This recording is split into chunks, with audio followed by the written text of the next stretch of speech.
Salut à tous, j'espère que vous allez bien, c'est JK West. Donc on se retrouve aujourd'hui pour la présentation de deux nouveaux produits de la marque Beatopper. Ce sont des bar LED motorisés, let's go.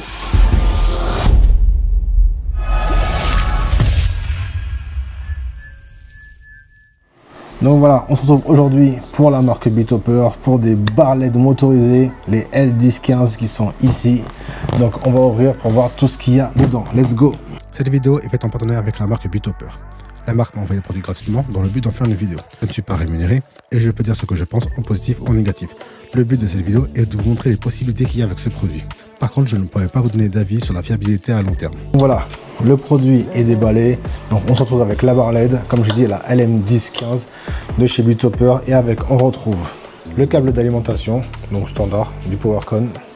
Un câble DMX, toujours plastique. Franchement, c'est vraiment le genre de câble que je vais vraiment pas utiliser. La carte de garantie Beatopper et le manuel d'utilisation. On retrouve bien évidemment aussi la barre LED. On se retrouve en face de la barre LED. Donc cette dernière, du coup, sur laquelle on va bien retrouver les 10 LED de 15 watts. Sur une première face, on va retrouver du coup un petit écran avec 4 boutons, le menu pour monter et pour descendre et le bouton pour valider. Sur cette barre LED, on va retrouver en face arrière de l'appareil les DMX in et out. On va également retrouver l'alimentation en PowerCon in et out. Et en plus de ça, on va retrouver des Omega déjà fixés avec des camlocks pour pouvoir fixer la barre LED sur un monotube ou sur tout autre support. Donc on a déballé les deux produits, je vous ai montré ce qu'il y avait dessus. On va voir maintenant comment on les programme et ce qu'on peut faire avec. Donc on se retrouve sur l'ordinateur pour vous montrer comment ça se passe. On se retrouve devant l'ordinateur, je vais vous montrer du coup quelle fixture on met pour ces barres LED et comment on le programme avec le Wolfmix. Donc on se retrouve sur WTools qui est du coup le logiciel pour le Wolfmix, sur lequel on peut enregistrer ses projets, générer des fixtures, enregistrer les fixtures ou télécharger des fixtures, tout est dessus. Donc dans notre cas, on va dans fixture, on va taper L1015 directement. Et là, on voit du coup l'endroit où c'est stocké et du coup le nom. Donc Beatopper L1015. Et on va la charger dans le Wolfmix. Donc on a le Wolfmix qui est là. Du coup, on va la fixture qu'on vient d'enregistrer dedans, on va du coup la mettre dans le groupe. Donc on a le Wolfmix devant nous. Donc pour ajouter la fixture qu'on vient d'enregistrer sur ce dernier, on va sur la petite lire qui est ici, on fait plus. Si vous vous souvenez bien, la fixture se trouve dans Varied et là du coup on retrouve bien la L1015. Donc on a deux, on va mettre deux ici et on va les ajouter. Moi je préfère toujours utiliser le plus de canaux possible pour avoir le plus de possibilités, donc on va utiliser le mode 43 canaux. On va mettre dans le groupe A et ensuite c'est bon. Pour la démonstration, je vais installer deux monotubes de chez Gravity. Ensuite, pour fixer les barres LED sur les monotubes, je vais utiliser des crochets, un en haut et un en bas pour chaque barre LED. Attention, le crochet du haut et celui du bas n'ont pas la même dimension, car le tube du haut est légèrement plus fin et celui du bas légèrement plus large.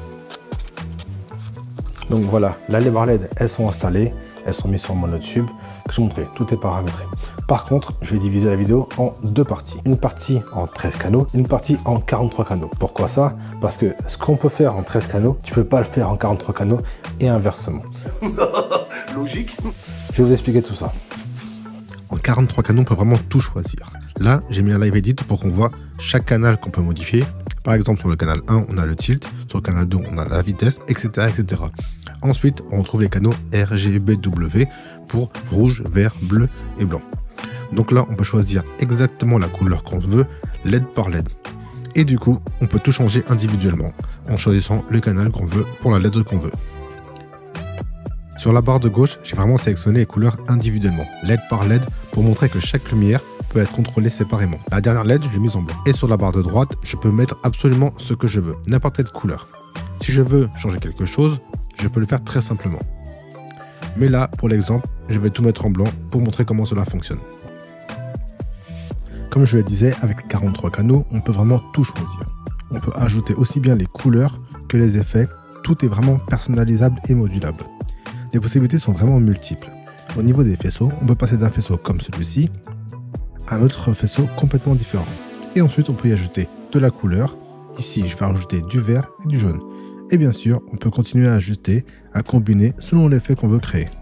Je vais aussi vous montrer quelques exemples que l'on peut faire avec les différentes façons de générer des faisceaux et des couleurs. Comme vous le voyez, les possibilités sont énormes, mais ça demande quand même un peu de travail pour tout paramétrer. Il faut prendre le temps de régler chaque canal pour obtenir exactement le rendu qu'on veut. Alors maintenant, on va passer au mode 13 canaux. Sur ce mode-là, les choses sont un peu différentes. En fait, tous les effets et tous les réglages qu'on va faire vont s'appliquer à la barre LED entière et non plus LED par LED. Autrement dit, les 10 LED de la barre vont se comporter comme s'il n'y avait qu'une seule et même LED. Par exemple, si je choisis deux couleurs, le blanc et le bleu, je ne vais pas avoir une LED blanche, une LED bleue, etc. comme sur le 43 canaux. Non, là je vais avoir toute une barre blanche et toute une barre bleue. Si je change pour une autre couleur, c'est la barre entière qui va changer de couleur. Et c'est pareil pour les effets. Il n'y aura pas d'effet chenillard comme on pouvait avoir avec les LED qui s'allument les unes après les autres. À la place, je vais avoir une barre LED complète qui s'allume et qui s'éteint en fonction de l'effet choisi. Si on a plusieurs barres LED, chacune réagira en même temps par bloc, non pas LED par LED. Donc voilà, le mode 13 canaux est beaucoup plus global. Il agit sur l'ensemble de la barre, quelle que soit la couleur ou les effets choisis. Par contre, le mode 13 canaux a une particularité intéressante. En effet, il y a un canal à lui seul regroupe plusieurs effets lumineux. Je vais vous les montrer. On va dans un live edit, on va sur le canal numéro 9. Celui-là est un peu spécial. C'est lui qui contient tous les effets lumineux déjà préenregistrés dans la barre LED. Il y en a exactement 126. Et chacun produit un rendu différent, des variations de couleurs et des transitions différentes. Bref, tout ce qu'il faut pour créer des ambiances dynamiques sans avoir à tout programmer manuellement. C'est un canal très pratique, surtout quand on veut gagner du temps et tester rapidement plusieurs effets lumineux. On peut augmenter la vitesse ou la diminuer ou la faire varier progressivement. Par contre, on ne peut pas modifier la couleur. Ici, par exemple, la couleur c'est le rouge. Je vais augmenter la valeur du canal et vous voyez, rien ne se passe. Pareil si je vais sur le vert ou toute autre couleur. En fait, c'est normal parce que tout ça est géré par le canal numéro 9.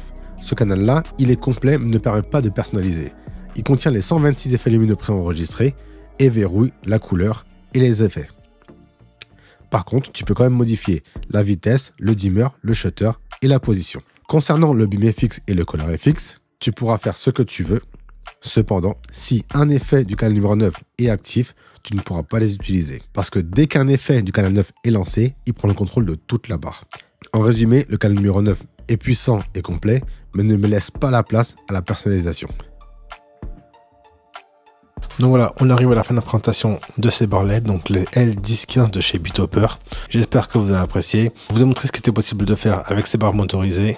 Je vous ai montré deux façons d'utiliser un mode 43 canaux et un mode 13 canaux. À vous de voir ce que vous préférez. À titre personnel, je préfère quand même le 43 canaux parce que du coup, les possibilités sont bien plus importantes et puis vraiment, c'est moi qui choisis ce que je veux faire et comment je veux le faire. Le 13 canaux, il est plus simple. Tu choisis ton mode, pas la couleur, pas l'effet. Voilà, tout est déjà préenregistré, tu te prends pas la tête. Par contre, c'est vrai qu'il y a un point pour moi qui est vraiment problématique. Les barres LED, c'est du RGBW. Donc du rouge, vert, bleu et du blanc. À l'intérieur de chaque point lumineux, on a ces 4 LED là. Et le problème qu'il y a, c'est que là comme ça, on voit pas, on voit juste que du blanc. Par contre, au fond de la salle, on va voir les 4 points lumineux. Et ça, franchement, c'est pas top. En tout cas, ajouter ces barres LED motorisées avec des lyres en haut, franchement le rendu peut être top. Donc on n'oublie pas, c'est les L1015 de chez Bithopper. Le lien se trouve juste en bas dans la description. Et toi, si tu as des questions, des commentaires, n'hésite pas à les mettre en commentaire. Si tu vas trouver ces barres LED, le lien est dans la description. Et n'hésite pas à liker, publier, commenter. Bien sûr, j'y répondrai avec plaisir. On se retrouve bientôt sur une nouvelle vidéo. Peace.